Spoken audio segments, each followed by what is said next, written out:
Les titres de cette édition d'information Religion Côte d'Ivoire, les portes du programme tant de prophéties, de miracles, de libération avec un orateur, le prophète majeur Chris Okafor, organisé par la Caravane des Aigles.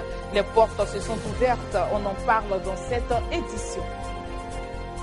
Religion toujours en Côte d'Ivoire, l'archevêque Assid Azito parle à la nation concernant la journée nationale de la paix prévue pour le 15 novembre 2014. Et en Ukraine, l'ONU redoute le retour d'une guerre totale. L'Éternel te gardera de tout mal et prendra soin de ton âme. Madame, Monsieur, bonsoir et bienvenue à cette édition d'information et merci de nous suivre sur Béni TV, la chaîne de ta grâce. Et nous démarrons cette édition avec l'ouverture du programme Le temps de prophétie, de miracles et de libération avec comme thème « Mon cas est très urgent ».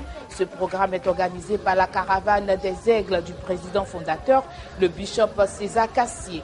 Il a pris ses quartiers à la BAE de Yopougon ce mercredi 12 novembre et les portes se fermeront le vendredi 14 novembre 2014 sur le même site de 21h à l'aube.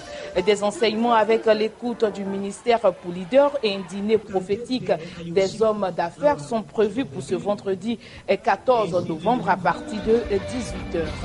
Mais avant, l'initiateur, le bishop César Cassier, a présenté aux fidèles venus par milliers au stade de la BAE pour écouter la parole de Dieu. Suite à cela, le message du voyage prophétique a été donné par le prophète majeur Chris Okafor. Écoutons à présent un extrait de cette ouverture qui a été sanctionnée aussi par un moment d'allégresse. Child of God, enfant de Dieu, I want you to understand. Je veux que vous compreniez. There are so many complications. Il y a beaucoup de complications. And there are so many, issues going on. Et il y a beaucoup de situations difficiles qui se déroulent. And some of you have prayed. Et certains d'entre vous ont prié. Up to now. Jusqu'à maintenant. There is no answer. Et il n'y a pas d'exaucement à la prière. There is a reason why. Mais il y a une raison. But God will give you answer. Ce soir, Dieu te donnera l'exaucement. But you need to understand. Mais tu dois comprendre quelque chose. You must discover. Tu dois découvrir. You must discover. Tu dois découvrir. Until you discover. Tant que tu ne découvres pas, you cannot recover. Tu ne peux pas récupérer. There are things you must discover. Il y a des choses que tu dois découvrir. If you are there, shout yes. Si tu l'as crié yes. Whatever has begun has end. Tout ce qui a commencé par faire. Go blind now where you are. Sois aveuglé là où tu es. The blind. Sois aveuglé. Now your two legs. Tes deux pieds. Paralyzed. Paralysé. Now. Maintenant paralyzé. Paralysé. Mighty name of Jesus. Au nom puissant de Jésus. Paralyzed. Paralysé. The mighty name of Au Jesus. nom puissant de Jésus. Fire over you. The mighty name of Jesus. Puissant de Jésus. Fire over you. Fais partout sur nous. Lose him. Lâche-le. Lose the family. Lâche la famille. Lose all of them. Délie-les tous. Fast. Rapidement. Oh, let it be. Jesus mighty Au name. nom puissant de Jésus. Be delivered. Sois délivré. Clap for Jesus. Acclame Jésus. They're free. Ils sont libérés. Vous aurez le reportage complet dans nos prochaines éditions. Bien avant, la plateforme Moindre pour Vaincre est en pleine organisation pour le programme d'union, d'amour et de partage pour la nation ivoirienne sur le volet spirituel qui est prévu pour le 27 décembre prochain au stade Félix Houphouët-Boigny. C'est dans ce cadre que les enseignements sont orientés vers la mobilisation de ce moment historique de la religion chrétienne en Côte d'Ivoire. La semaine dernière, 2 communications ont été enregistrées à cette plateforme. Initiateur de cette plateforme, le révérend général Makosso Ariel Kami a prêché sur la victoire du ministère et le pasteur Bakayoko Moïse, avocat général, sur l'identité du chrétien. Il faut dans la vie, ce n'est pas une question de prière, c'est une question de défi. Élie face au faux prophète de Baal, Élie n'a pas parlé en langue. Élie est passé à la démonstration de puissance et par le défi. Prouve-moi que tu es Dieu. Amen. Remarquez combien de fois Élie était serein. Parce qu'il sait que si Dieu garde son nom, ce n'est pas le problème de Élie. La feuille de Sarepta est toujours là, je peux aller manger. C'est ton nom qui est gardé. Mes parents me regardent, mes amis me regardent, les païens me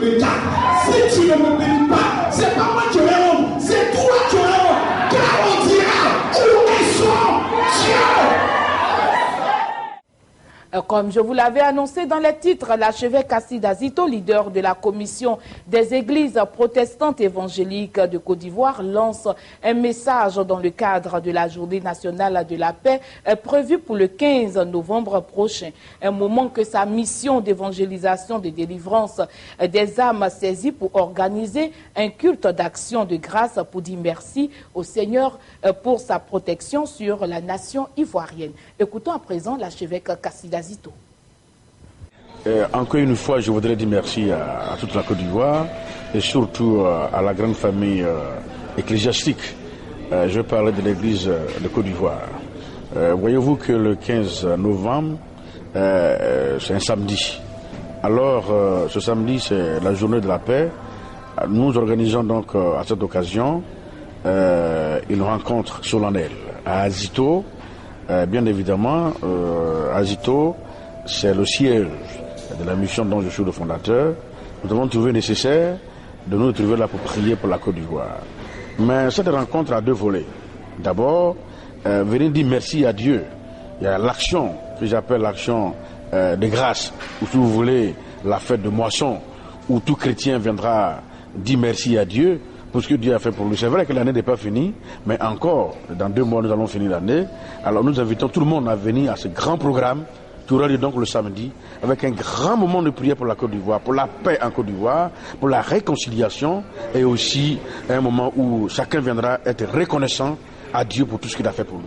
Nous poursuivons cette édition d'information dans un autre registre. Un nouveau scrutin est prévu au Japon. C'est une décision du premier ministre japonais, Shinzo Abe, selon la presse nationale. Le point dans ce reportage. Y aura-t-il bientôt des élections anticipées au Japon? Bien que prévu en 2016, la presse nippone parie sur l'annonce imminente d'un nouveau scrutin plus rapide que prévu par le Premier ministre Shinzo Abe. Ce dernier aurait pris sa décision selon certains membres de sa coalition. Il pourrait aussi reporter d'1 an et demi la seconde hausse programmée de la taxe sur la valeur ajoutée qui suscite la polémique dans l'archipel. Shinzo Abe avait déjà procédé à un remaniement en septembre dernier en changeant notamment son ministre des Finances. La hausse de la TVA a eu un impact négatif sur la reprise, mais selon la Banque du Japon, cette mesure est nécessaire pour contenir la dette publique record du pays, près de 250% du PIB. Shinzo Abe pourrait dissoudre la chambre basse du Parlement et organiser des élections générales dès le mois prochain. Une réunion d'urgence s'est tenue ce mercredi soir à la demande des États-Unis sur la question de la situation à l'Ukraine. Au cœur des discussions, les mouvements de troupes russes que les agents de l'OSCE et l'OTAN ont observés ces derniers jours dans la région de Donetsk. Les détails. Les Nations Unies craignent le retour d'une guerre totale dans l'est de l'Ukraine. Le Conseil de sécurité s'est réuni en urgence mercredi soir à la demande des États-Unis. Au cœur des discussions, les mouvements de troupes russes que les agents de l'OSCE et de l'OTAN ont observés ces derniers jours dans la région de Donetsk. Des déclarations qualifiées de mensonges et de propagande par la Russie. Un peu plus tôt, Kiev a officiellement annoncé que son armée se préparait au combat, dénonçant une menace imminente sur son territoire. Les troupes ukrainiennes vont être redéployées à l'est. 2 mois après la signature des accords de paix, les violences n'ont en fait jamais cessé. Mercredi, les affrontements autour de Donetsk ont blessé un civil et détruit plusieurs maisons. Près de 4000 personnes ont perdu la vie depuis le début du conflit. Jean-Claude Juncker reste soutenu par la grande coalition au Parlement européen. Notons qu'ils sont nombreux à réclamer une enquête approfondie sur cette affaire. L'extrême gauche européenne ne tente pas moins de retenir les 76 signatures nécessaires pour réclamer une motion de censure. Les détails. Après les journalistes, c'est devant les eurodéputés que Jean-Claude Juncker a dû se défendre. Mais s'ils sont nombreux à avoir réclamé une enquête approfondie sur cette affaire, centre-droit et centre-gauche ont fermement soutenu le président de la Commission.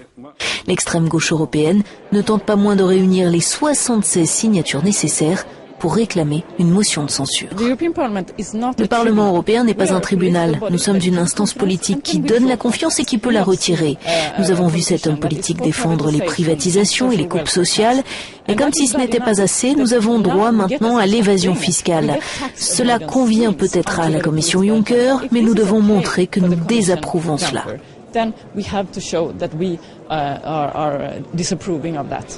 Dans le camp des anti-européens, l'occasion était trop belle pour la laisser passer. Mais contrairement aux nombreux eurodéputés qui appellent à tirer les leçons de cette affaire en faisant pression pour une harmonisation fiscale, les souverainistes s'en tiennent à la rhétorique du rejet.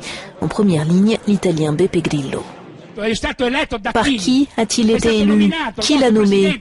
On a un président de la Commission qui a longtemps été ministre des Finances d'un paradis fiscal et qui propose maintenant un enfer fiscal.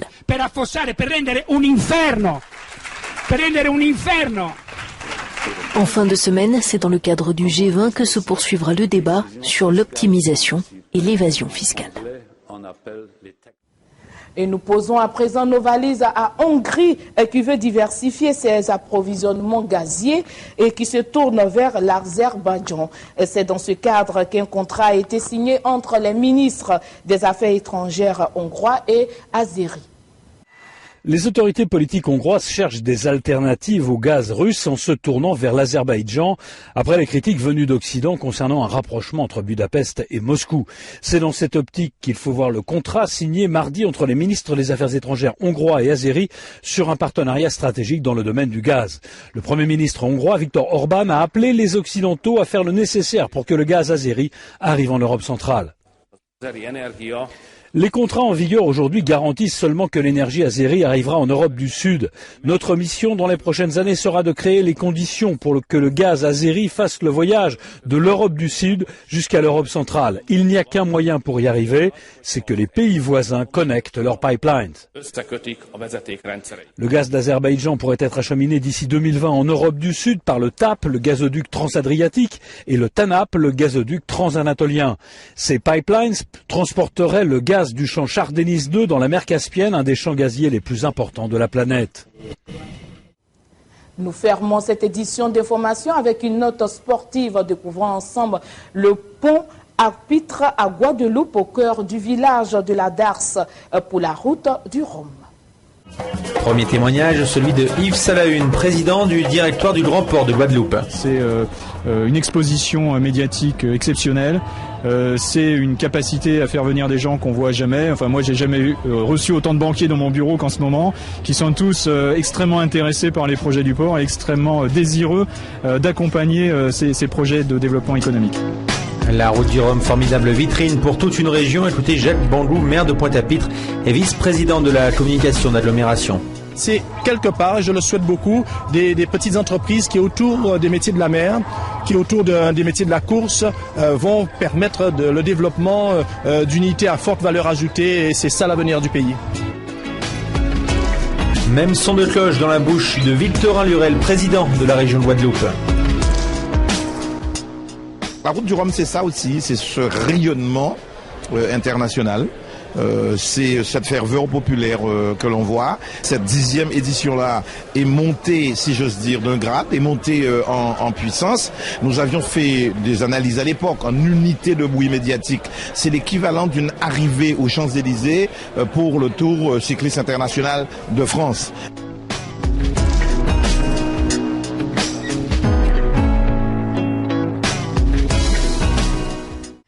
Madame, Monsieur, c'est ici que prend fin cette édition du soir. J'étais très ravie de vous l'avoir présentée et je vous souhaite une très bonne suite de programmes sur Béni TV, la chaîne de ta grâce. Et n'oubliez pas, l'Éternel vous aime.